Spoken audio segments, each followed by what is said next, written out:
thanks for joining Aso Briefing today. I am Harisi Suraju. Our top stories. U.S. President Donald Trump praises President Bola Tinubu over war against terrorists.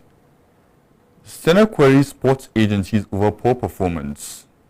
An FCT Air Council election appeal tribunal fixes Monday for judgment in Gwagwalada chairmanship appeal. You are watching Aso Briefing. Watch us live on DSTV channel 392, Star Times TV channel 127 and Free TV channel 507. Also on the YouTube channel channel 38. We now go ahead with details of all our stories. Now, President of the United States, Donald Trump, has lauded President Bola Ahmed Tinubu for his decisive leadership on behalf of the Nigerian people. In a letter to President Tinubu, President Trump applauded Tinubu's resolve to tackle the issues plaguing Nigeria, especially the incessant violence affecting Christian communities. In his letter, President Tinubu stated that he is honored to stand with Nigeria in the fight against terrorists and to make the Federal Republic of Nigeria stronger and more prosperous. In November last year, President Trump and President Tinubu signed a bilateral agreement on a security alliance to establish a joint working group co-headed by the National Security Advisors of Nigeria and the United States. The U.S.-Nigeria relations flourished in recent times, with the two sides working closely in tackling security challenges afflicting Nigeria. Through the work of the working group, the two sides agreed on several steps, including training, intelligence sharing, and joint operations to roll back terrorist activities in the country. A highlight of the collaboration was the May 16 coordinated attack on ISIS hideouts in the Lake Chad area, which led to the killing of the group's top leader, Abubakar al-Minuki, and many of his lieutenants, which put to end the U.S. proscription of Nigeria as a country of particular concern. Last week, the U.S. Assistant Secretary of State for Africa, Frank Garcia, visited Abuja, where he held meetings with senior government officials and pledged to strengthen the cooperation between Abuja and Washington, D.C. in security and other areas of collaboration. Now, the Senate Committee on Sports has frowned at the recurring failure of sports agencies to appear before it, despite what lawmakers describe as years of poor performance in the sector. Chairman of the Senate Committee, Senator Abdul Ningi, expressed disappointment over the inability of the Nigerian Football Federation and the National Sports Commission to qualify the Super Eagles for the recently concluded FIFA World Cup, despite the expansion of qualification slots for African countries. Senator Ningi said it is the constitutional responsibility of the National Assembly to exercise oversight over government agencies and ensure accountability in the management of public resources. 2025 AFCON men, how much was spent, and I wanted them to give us an idea how much has the nation spent in the course of our World Cup qualifiers. Fourth, I wanted them to find out from them that when Nigeria won the Women African Championship, I was present in the villa, and the President and Commander-in-Chief of the Nigerian Armed Forces promised $100,000 per. Senator Abdul Ningi further directed that request be forwarded to the Office of the Accountant General of the Federation for records of funds released to the agencies within the period under review.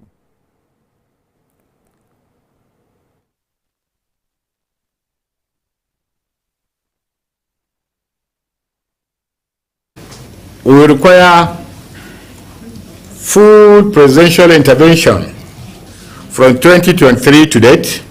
Details, budget releases and pending 2023. Full details releases for 2023 budgetary provisions. Full details release for 2024. Full details release for 2025. Details release for other federations. I mean, you are not only funding football, you are funding basketball, volleyball. The committee also resolved to seek details of all financial releases made to the agencies during the period under investigation. Now, the Senate has called for tighter safety oversight and mandatory insurance schemes in Nigeria's mining sector following a coal mine landslide in Kogi State that left 20 workers dead. The resolution followed a motion presented on Wednesday by Kogi East Senator Issa Jibril, who detailed a catastrophic ground failure on July 14, 2026 in the Alufele area of Ankara local government area of Kogi State. He noted that heavy machinery loading operations triggered the collapse, trapping artisanal miners on the ground and sinking multiple trucks. Senator Jibril warned that unsafe practices, specifically using the room and pillar method without structural reinforcement, combined with the area's fragile geology, make future collapses inevitable without immediate action. He also highlighted that most miners work without contracts, health coverage or life insurance. Seconding the motion, Senate Chief Whip Tahir Mungunu noted that mine collapses have become a national crisis. He urged lawmakers to draft enforceable legislation rather than relying on non-binding motions. Following the debate, the Senate urged the Ministry of Solar Minerals Development to conduct a nationwide audit of licensed miners. It also called for the establishment of a statutory workers' compensation scheme funded by operators along with compulsory occupational insurance through the National Insurance Commission. The Senate also mandated its Committee on Solar Minerals Development to draft bills enforcing these protections, as well as calling for the establishment of a dedicated fund for emergency medical care, rehabilitation and educational support for families of deceased miners. Now, the FCT Area Council Election Appeal Tribunal has fixed Monday next week for judgment in the appeal filed by the All Progressive Congress chairmanship candidate for Gwagwalada Area Council, Alhaji Usman Yaya, challenging the election of the chairman of Gwagwalada Area Council, Comrade Aso Mohammed Ikwa of the People's Democratic Party. Chairman of the Appeal Tribunal, Justice S.B. Balguri, announced the date after listening to the final submissions of the council's appellant, the first respondent, and the second respondent. He said the tribunal would deliver its judgment on Monday, bringing the legal battle over the outcome of the February 21 FCT Area Council chairmanship election in Gwagwalada to a close. The appeal follows the earlier judgment of the FCT Area Council Election Tribunal, which affirmed the election of Comrade Aso Mohammed Ikwa as the duly elected chairman of Gwagwalada Area Council. In its judgment delivered by the chairman of the tribunal, Justice Bolaji Abdul Hakim, the lower tribunal dismissed the petition filed by Alhaji Usman Yaya and the APC, ruling that the petition lacked credible evidence and failed to establish the allegations brought before the court. The tribunal held that Comrade Aso Mohammed Ikwa satisfied all the legal requirements for the election and was validly returned as the winner, having secured the highest number of lawful votes casted. Justice Abdul Hakim further stated that the petitioners failed to prove allegations of overvoting and other electoral irregularities, noting that they did not present sufficient evidence to support their claims. The tribunal subsequently dismissed the petition for lacking merit and affirmed Comrade Aso Mohammed Ikwa as the duly elected chairman of Gwagwalada Area Council. It will be recalled that the returning officer for the February 21 Gwagwalada Area Council chairmanship election, Dr. Philip Agbem, declared Comrade Aso Mohammed Ikwa the winner after the collation of results at the Independent National Electoral Commission office. According to the official results, Comrade Aso polled 22,165 votes to defeat other candidates in the election. Now, in education matters, the federal government has stepped up the enforcement of its national policy on anti-bullying, warned that students found bullying their peers could face sanctions ranging from suspension to expulsion as authorities intensify efforts to make Nigerian schools safer. The renewed campaign was unveiled during a one-day sensitization workshop organized by the Federal Ministry of Education in its partnership with the Universal Basic Education Commission, bringing together students, teachers, and education stakeholders in Abuja. Jacinta Oluchi-Okori reports. Leading the campaign, the Executive Secretary of UBEC, Dr. Aisha Garba, represented by the Commission's Deputy Executive Secretary, Razak Olajunwon, said bullying continues to undermine students' academic performance, mental health, and overall well-being, making stronger enforcement of the national policy imperative. If you notice in your school that a child is trying to bully his companions, it's like the bullying is late, please make a report. You can make a report without being noticed. Some children, because of the fact that they don't want to infect, and they don't want to be beaten or bully after the school's hours, they will keep quiet. At the end of the day, it affects them psychologically. It affects their input and output in terms of education balances in schools. So most students that is under bullying always come out.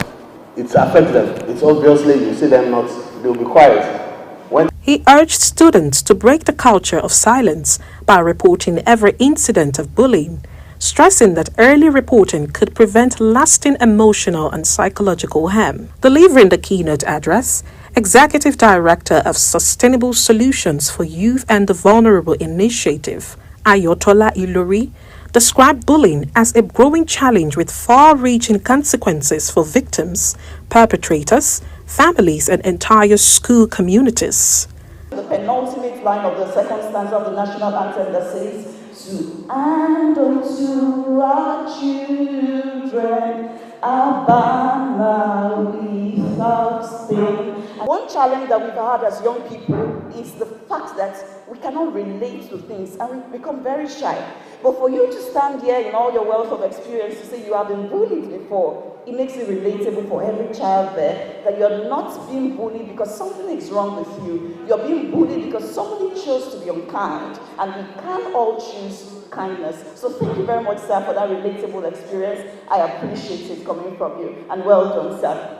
The Federal Ministry of Education reaffirmed its commitment to working with UBEC, school authorities, parents, and other stakeholders to sustain nationwide awareness, strengthen implementation of the national policy on anti-bullying, and ensure that every Nigerian child learns in a safe, inclusive, and supportive environment. Oluchi Jacinta Okore, Aso Television News. Still in education, the Joint Admissions and Matriculation Board JAMB, since registration has commenced for candidates seeking admission into Nigerian Certificate in Education (NCE) programs in colleges of education and non-technological agricultural programs and polytechnics across the country.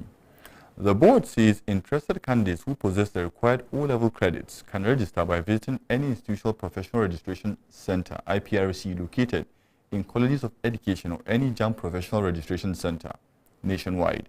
This follows the federal government's decision to waive the requirement for candidates seeking admission into NCE and non-technological agricultural programs to sit for the Unified Tertiary Matriculation Examination (UTME). JAMB says it has developed a robust admission process under the new policy to ensure that only qualified candidates are admitted, thereby maintaining and enhancing the quality and standards of the affected programs. The board also says candidates who sat for the 2026 UTME but have now decided to pursue NCE or any non-technological agricultural program can convert their applications at any IPRC or JAMB PRC at no additional cost.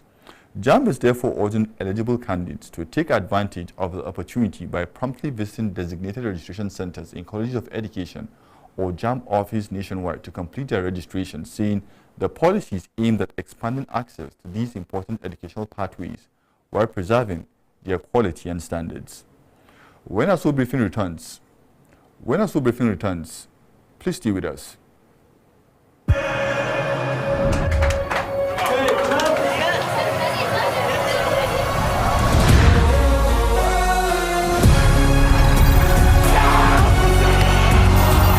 From June 11th till July 19th, everything fit way. The FIFA World Cup 2026 go happen. Touchlight all 104 matches on top 4 correct channels. Sharply grab your GoTV decoder, GoTenna plus 1 month jolly for only 15,000 naira. Live on Super Sport, only on GoTV. You are watching Aso Briefing. Watch us live on DSTV channel 392. Also on Star Times TV channel 127 and Free TV channel 507. We are also on the UHF band channel 38. And the news continues. The Social Democratic Party SDP says it is now set for the 2027 elections. The national chairman, Professor Umar Sadiq Gombe, made this known while briefing newsmen despite the party's leadership crisis. Top Sigimba has details. Professor Umar Sadiq Gombe says Social Democratic Party plunged into an internal crisis caused by the former chairman Alhaji Shehu Musa Gebam until the matter got to the Supreme Court and ruled in the favor of the current National Working Committee of the party. Professor Umar Sadiq said all is now set for the party in 2027 elections. He disclosed that the party has fielded in all its candidates for presidential, gubernatorial, senatorial, member House of Representatives and State Houses of Assembly, including the forthcoming Osun State governorship race in August. The SDP got a resounding win at the Federal High Court today that INEM must accept our Osun candidate and upload him as a duly elected candidate of the Social Democratic Party in a primary duly monitored by the Commission and handled by the party. So today, this morning, the certified true copy of which we are about to receive by the will of Allah today and take it to INEC. So even on this issue that they want to go through the back door is already settled. A federal high court today have settled it by today's judgment, and we have appealed what they went through the back door and tried to. The national chairman said the former chairman of the party, Alhaji Shehu Musa Gabam, intended to destroy the party when he was removed as chairman following misappropriation of the party's fund. But despite all this, the party was able to win all its cases. Professor Umar Sadiq Gombe displayed bank statements running to millions of naira, which the former chairman, Alhaji Shehu Musa Gabam, withdrew fraudulently for himself and his company. All our issues are there via follow on the social media, on the print media, on the electronic media, and we are always here in this office. You are free to come to the office of the National Secretary of SDP to make any inquiry. Our NWC members are free, any one of them, from any part of the country representing Nigeria is a member. You can ask Rosemary about Sokoto, or if there is an issue of Sokoto, if you call Rosemary, we will be able to handle it. Topsy Gimba reporting for Aso Television News. Now, the Corps Marshal of Federal Road Safety Corps, Shehu Mohammed, has ordered a nationwide crackdown on patrol misconduct, directing all commanding officers to enforce strict professional standards across the country. The directive targets extortion, abuse of authority, harassment, indiscipline, and other unethical conduct during patrol operations as part of efforts to strengthen public confidence in the Corps. Commanding officers have been instructed to intensify supervision of patrol teams, conduct regular ethics training, and ensure strict compliance with the FRSC Establishment Act and operational guidelines. The Corps Marshal stressed that all road users must be treated fairly with dignity and respect regardless of their status, warned that every patrol interaction is subject to public scrutiny and accountability. He also warned that any officer found guilty of misconduct would face disciplinary action, reaffirming the Corps' zero-tolerance policy on corruption and its commitment to professionalism, integrity, and ethical service delivery. Now, a Kaduna State High Court on Wednesday fixed September 24, 2026 for ruling on an application filed by the state's former governor, Nasir El-Rufai, seeking the recusal of the trial judge from his ongoing trial. Justice Darius Kobu fixed the date after hearing arguments from the Council to the Independent Corrupt Practice and Other Related Offences Commission, ICPC, and the defense on the application. Addressing journalists after the proceedings, counsel to the ICPC, Ayodeji Adedipe, said the application for the judge's recusal was a central issue before the court. Adedipe explained that the defense had filed 4 separate applications asking the judge to disqualify himself from the case, but withdrew 3 of them before proceeding with the 4th. The senior lawyer maintained that the application was an afterthought, saying their prayer before the court was straightforward, that the Honorable Judge should dismiss the application for recusal and fix a date for trial so that the substantive case can proceed.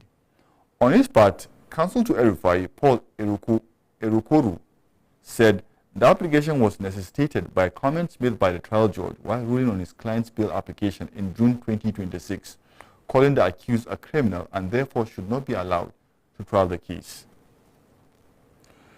Now, the Federal High Court in Lagos has fixed July 24 to rule on an application before the National Drug Law Enforcement Agency seeking permission to destroy a clandestine crystal meth laboratory uncovered in a remote forest in Ogun State. Justice Musa Kakaki fixed the date after a special court sitting held on Wednesday at the lab facility in Mowe Village, Ijebu East local government area of the state on July 10, 2026. The NEA arraigned 3 Mexican nationals and 7 Nigerians on an 11-count charge bordering on the alleged establishment and operation of a clandestine laboratory. According to the NDLA, its operatives discovered the laboratory with equipment and chemicals allegedly used to procure 2,419 kilograms of crystal meth with an estimated street value of more than 480 billion naira. The defendants are accused of manufacturing and possessing large quantities of crystal meth, a psychotropic substance classified alongside hard drugs such as cocaine, heroin, and LSD. At Wednesday's proceeding, the prosecution called its first witness, a clandestine laboratory expert, Mr. Ajilema Anebi. Anebi told the court that the substances recovered from the laboratory, where the 2nd to 8 defendants were arrested, were used in the production and storage of large quantities of crystal meth, allegedly intended for export. During the proceedings, NDLA Prosecuting Counsel Adekunle Adebanjo drew the court's attention to the agency's pending application seeking leave to destroy the multi-million-dollar facility. However, defense counsel led by Benson in Dakar opposed aspects of the prosecution's evidence and raised objections to some of the exhibits tendered before the court. After listening to submission from both sides, Justice Musa Karaki adjourned the matter until July 24 for a ruling on the NDLEA's application to destroy the clandestine laboratory.